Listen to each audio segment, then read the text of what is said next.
Hello, welcome to my new classes. ठीक है, आज बच्चों हम लोग the smell of bread and the sound of money जो हमारा इंग्लिश का वर्कबुक है उसका हम लोग एक्सरसाइज सॉल्व करेंगे। ठीक है, यहाँ पे देखिए पहला क्वेश्चन है, arrange the given words in alphabetical order ABCD and write them in the given space. क्या कह रहा है? अरेंज मतलब व्यवस्थित कीजिए द गिवन वर्ड्स, दिए हुए शब्द, इन अल्फाबेटिकल ऑर्डर मतलब जो अल्फाबेट का ऑर्डर होता है, यानी ए के बाद बी, बी के बाद सी, सी के बाद डी, ये जो हमारा ऑर्डर है, ठीक है, उसके अकॉर्डिंग जो हमें क्या करना है, वर्ड को व्यवस्थित करना है। And write them in the given space, and right और लिखें देम उन्हें, इन द गिवन स्पेस खाली दिए हुए जगह पे या स्थान पे। ठीक है, तो अल्फाबेटिकल ऑर्डर है, यहाँ पे देखिए कुछ वर्ड्स दिए गए हैं, चैलेंज, स्टंड,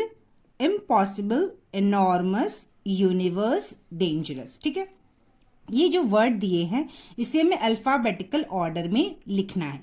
तो सबसे पहले अल्फाबेटिकल ऑर्डर में लिखने के लिए देखिए यहाँ पर हम सी को सर्कल कर दिए, यहाँ आई को सर्कल कर दिए, यहाँ यू को सर्कल कर दिए, डी को कर दिए, ई को कर दिए और एस को कर दिए।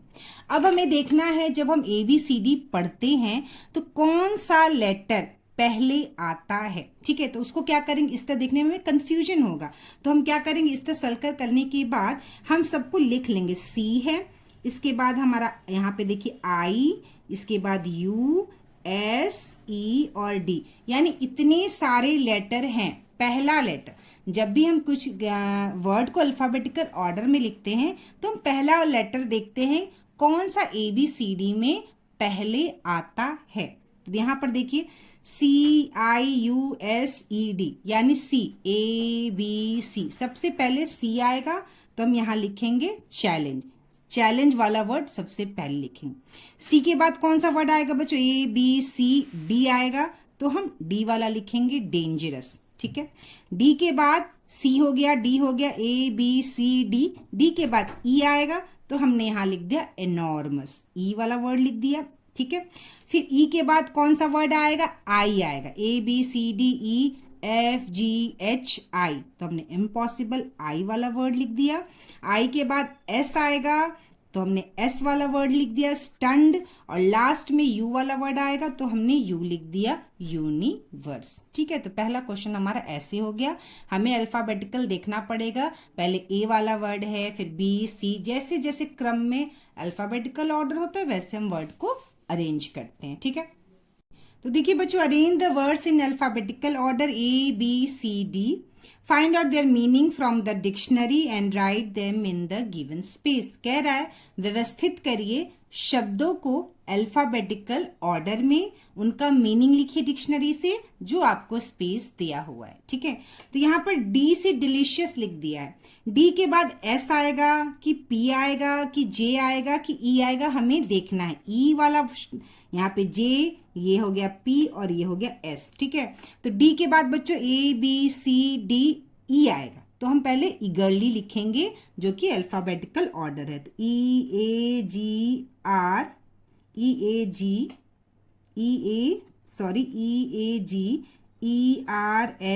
यहाँ पर ये नहीं है। ठीक है, EAGERLY, ईगरली का अर्थ होता है बच्चों बेसब्री। जब कोई चीज हम बहुत बेसब्री से किसी चीज का इंतजार करते हैं या चाहते हैं तो उसे क्या कहते हैं, ईगरली। ठीक है, तो डी हो गया हमारा, ई हो गया, तो ABCDEFGHIJ।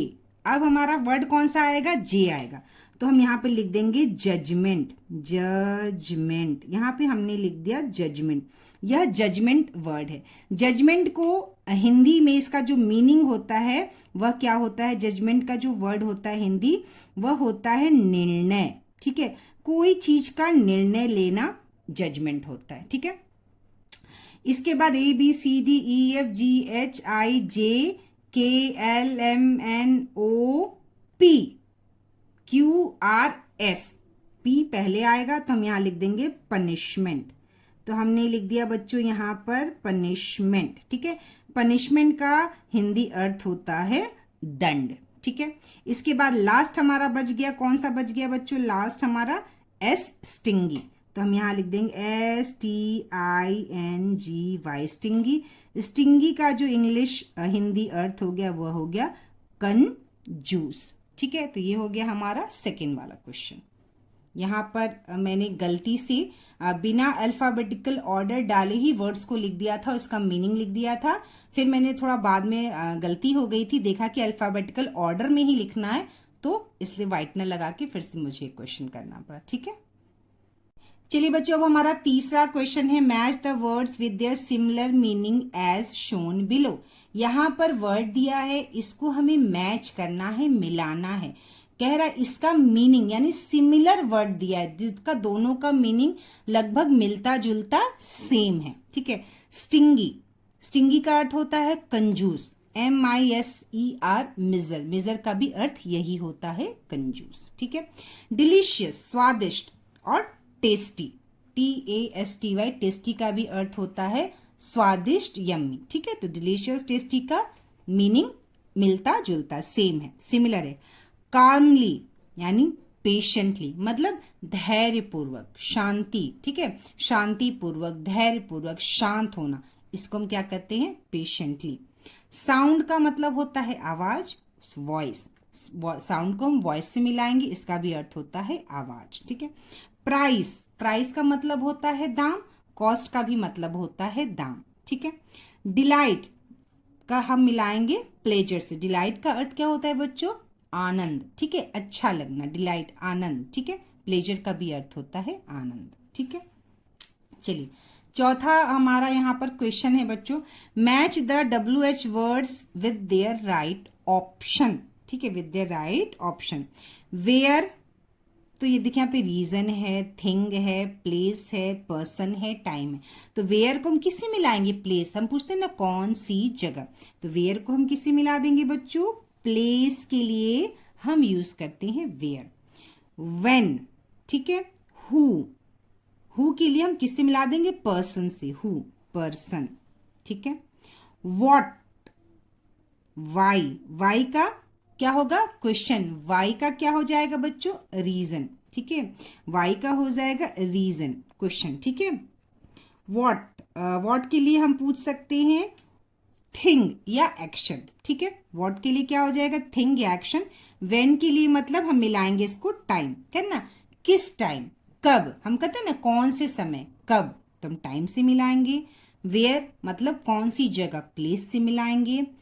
हु, कौन यानी व्यक्ति, कौन वह व्यक्ति है, हु को पर्सन से मिलाएंगे।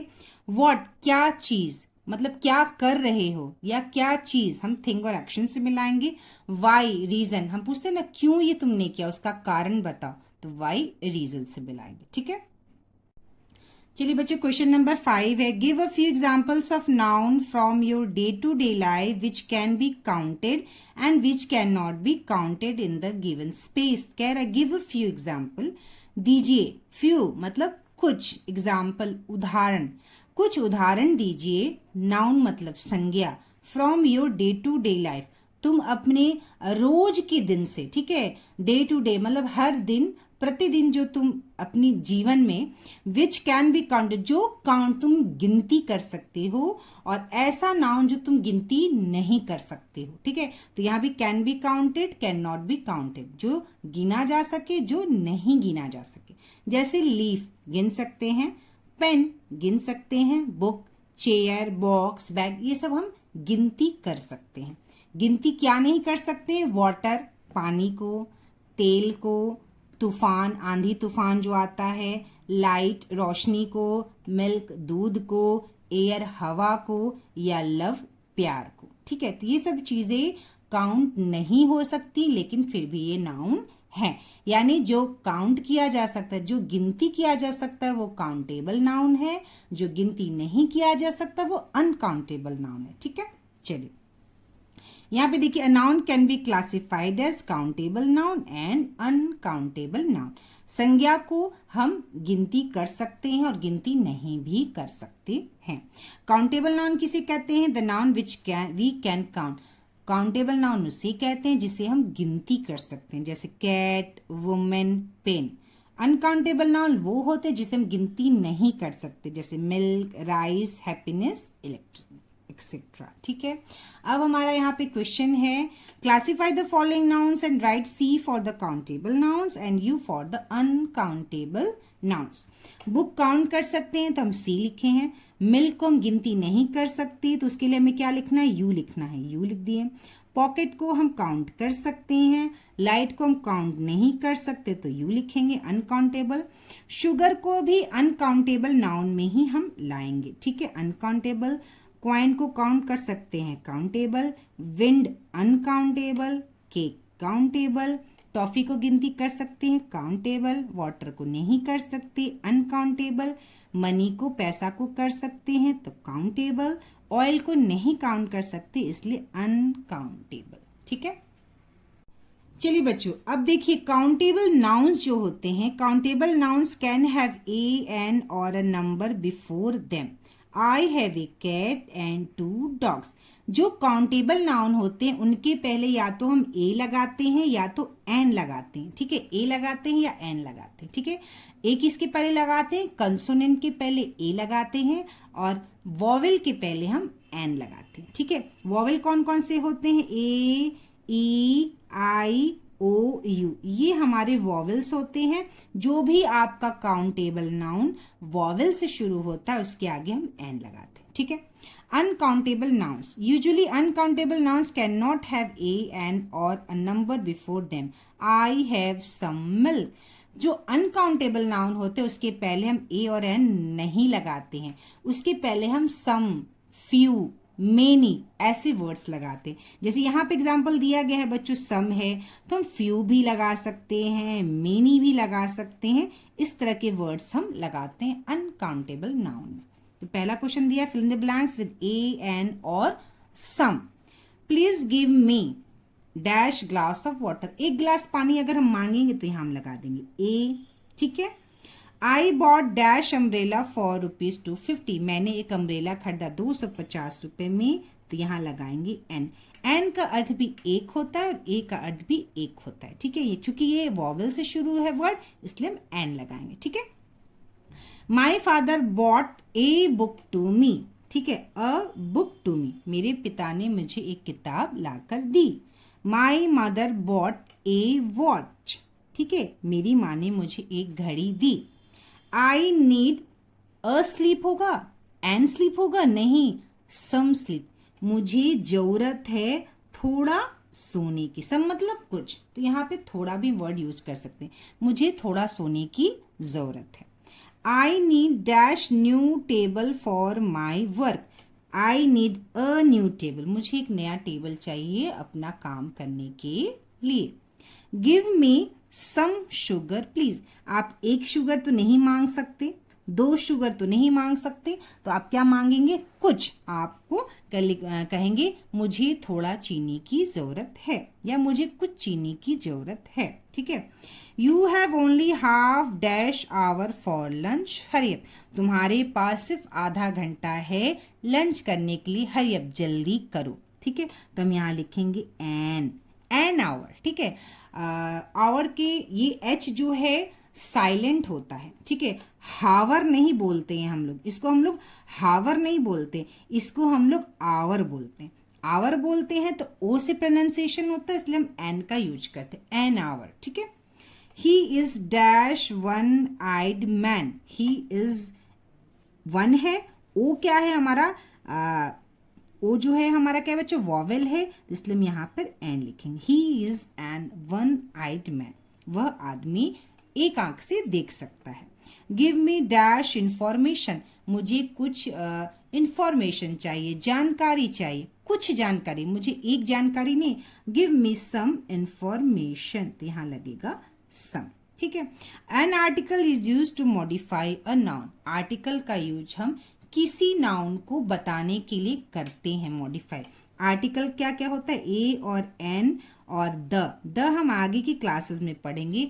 ए एन द जो होता है इसको क्या कहते हैं बच्चों, हम लोग आर्टिकल कहते हैं। इसको क्या कहते हैं हम लोग, आर्टिकल कहते हैं। इन तीनों के समूह को क्या कहते हैं, हम आर्टिकल कहते हैं। ठीक है, तो ए एक आर्टिकल है, एन एक आर्टिकल है और द भी एक आर्टिकल है। ठीक है, चलिए बच्चों अब मैं यहाँ पे क्वेश्चन है, गेस हु आई एम। कह रहा है गेस करो हु आई एम, मैं कौन हूँ। यहाँ पर कुछ नाम दिए गए, tailor, electrician, painter, washerman, plumber. I bake cake, मैं बेकर हूँ। आई वॉश क्लोथ्स, जो कपड़े धोता है वो कौन होता है? वॉशरमैन। तो हम यहाँ लिखेंगे वॉशरमैन, WASHERMAN, वॉशरमैन। ठीक है। आई सीव क्लोथ्स, मैं कपड़े सिलता हूँ, मैं टेलर हूँ। तो यहाँ हम लिख देंगे TAILOR, tailor. I paint the wall, मैं पेंटर हूँ। तो हम यहाँ लिखेंगे PAINTER, painter. I fit the bulbs and lay wires, मैं क्या हूँ बच्चों? इलेक्ट्रीशियन हूँ। मैं बल्ब को लगाता हूँ और तारों को फिट करता हूँ, लगाता हूँ, मैं इलेक्ट्रीशियन हूँ। ELECTRICIAN,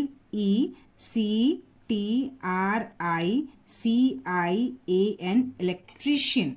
I put taps and water pipes, मैं जो हूँ टैप को बनाता हूँ और वाटर पाइप को लगाता हूँ। टैप और वाटर पाइप को लगाता हूँ तो मैं क्या हूँ बच्चों? मैं क्या हूँ? प्लम्बर हूँ। तो यहाँ पे लिखेंगे PLUMBER, प्लम्बर। ठीक है। चलिए बच्चों, अब हमारा क्वेश्चन नंबर 9 है। क्वेश्चन नंबर 9 क्या कह रहा है? Use appropriate subjects to complete the sentences. कह रहा है सब्जेक्ट आप लगाइए। ठीक है, सब्जेक्ट को हमें लगाना है सेंटेंस को पूरा करने के लिए। यहाँ पर सब्जेक्ट लगा के सेंटेंस को पूरा करना है। जैसे लिखा है कट्स आवर हेयर, तो हमारा हेयर कौन काटता है? बार्बर काटता है। जो बाल काटते हैं उनको बार्बर कहते हैं। ठीक है, नाई जो बार्बर। ठीक है, तो a barber cuts our hair, हमने इसको सब्जेक्ट लगा दिया। यहाँ पे बार्बर क्या है? सब्जेक्ट है। मेंड्स आवर शूज, हमारा शूज कौन मेंड करता है? कॉबलर करता है। तो हम यहाँ लिखेंगे a cobbler, COBBLER, a cobbler mends our shoes. ठीक है, a cobbler mends our shoes. Teaches us, ठीक है, तो कौन हमें टीच करता है? A teacher teaches us, a teacher teaches us. ठीक है। ग्रोज क्रॉप, कौन करता है? फार्मर। जो अनाज उगाते हैं उन्हें हम क्या कहते हैं? A farmer. ठीक है, a farmer grows crops, a farmer grows crops. ठीक है, जो किसान होते हैं वह अनाज उगाते हैं। रिपेयर्स फर्नीचर, कौन बच्चों? कारपेंटर। तो हम यहाँ लिखेंगे ए कारपेंटर, ए कारपेंटर रिपेयर्स फर्नीचर। ठीक है, तो यहाँ से बच्चों हमने क्या सीखा? हमने सीखा सब्जेक्ट क्या होता है। तो जिस सेंटेंस में जिसके लिए कोई बात हम कहते हैं वह सब्जेक्ट होता है। यानी कट हेयर करता है, कौन करता है? बार्बर करता है, तो हमारा बार्बर सब्जेक्ट हो गया।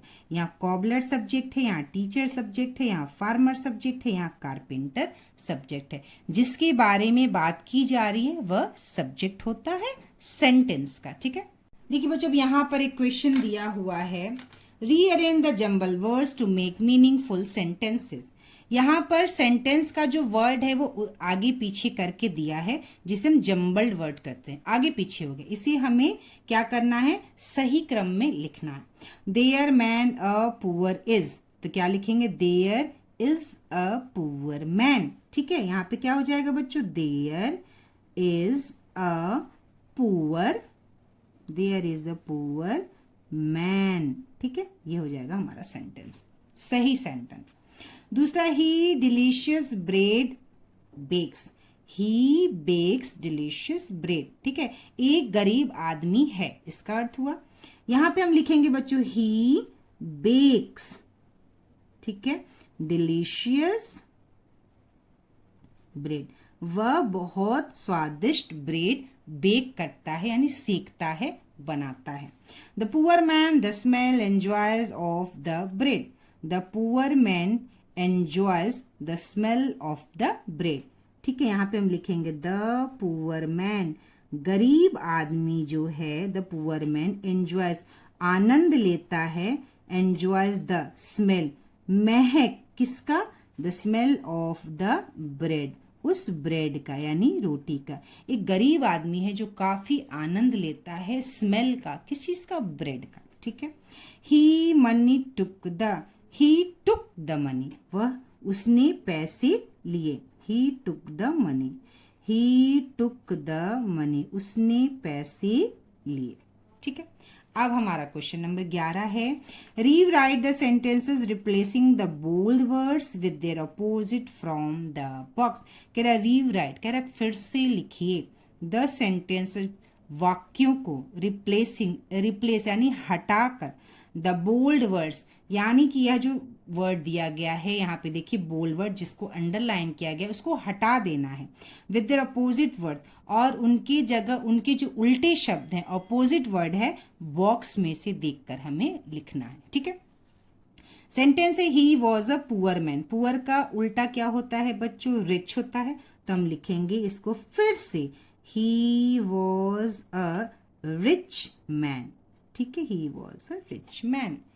बेकर वॉज वेरी एंग्री, तो एंग्री का उल्टा हो जाएगा काम। Baker was very calm, baker was very calm. ठीक है, he was generous man. Generous मतलब जो स्टिंगी का क्या होता है मीनिंग? कंजूस। और जेनरस का मीनिंग होता है, तो जेनरस का मीनिंग होता है बच्चों उदार होना। ठीक है, जेनरस का मीनिंग उदार। ठीक है, जो दे सकता है, देने में सक्षम है, या जितना आप मतलब चाह रहे हैं उससे अधिक आपको मिल जा रहा है, तो उस व्यक्ति को क्या कहते हैं? जो देता उदार होता है। ठीक है, the baker was dilated. Dilated मतलब खुश था। द बेकर वॉज सैड, यानी डिलाइटेड का उल्टा क्या हो गया? सैड हो गया। ठीक है, तो बच्चों पुअर का जो है वो अपोजिट होता है रिच। एंग्री का गुस्सा, गुस्सा का अपोजिट होता है शांत। जेनरस यानी उदार, उदार का अपोजिट होता है स्टिंगी यानी कंजूस। और डिलाइटेड का मतलब खुश, उसका अपोजिट हो जाता है उल्टा सैड यानी दुखी। ठीक है, चलिए बच्चों हमारा अगला क्वेश्चन है, देखिए rearrange the given steps of making नींबू पानी and write them in the space given below. ठीक है, तो कह रहा है अरेंज करिए, रीअरेंज। यहाँ पर देखिए 4 सेंटेंस दिया गया है, इसको कर रीअरेंज, फिर से व्यवस्थित कीजिए और बताइए कि नींबू पानी बनाने में किस तरह से हमको स्टेप्स को लिखना है। ठीक है, तो देखिए स्टेप 1 में क्या कर रहा है,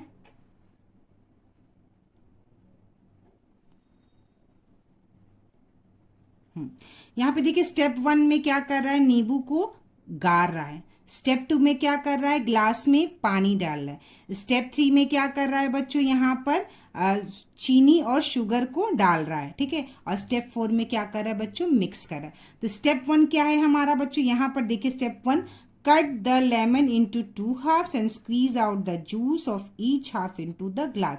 सबसे पहले लेमन को कट करना है और उसको गारना है ग्लास में। तो ये हमारा जो चौथा है वो क्या हो जाएगा? हमारा पहला हो जाएगा। सबसे पहला हमारा स्टेप ये हो जाएगा। ठीक है, दूसरा स्टेप 2, देखिए जग को पानी जो है वो गिलास में डालना है। तो pour some water into the glass, ये पहला वाला है जो, यह दूसरा हमारा हो जाएगा। ठीक है, तीसरा शुगर हमें ऐड करना है और salt, add some sugar and salt, यह तीसरा है। तो हमारा भी यहाँ पर यह तीसरा ही है। ठीक है, यह तीसरा ही है। और चौथा क्या है? स्टर, इसको देखिए मिला रहा है, यह दूसरा जो है जाएगा, यह हमारा चौथा हो जाएगा। ठीक है, इसको क्या करना है? हमारा जो यहाँ नीचे लिखा हुआ है, लाइन दिया हुआ है, इसको हमें क्या करना है? पहले हम ये लिखेंगे, दूसरा स्टेप ये लिखेंगे, तीसरा ये लिखेंगे और चौथा स्टेप हमारा ये होगा। ठीक है।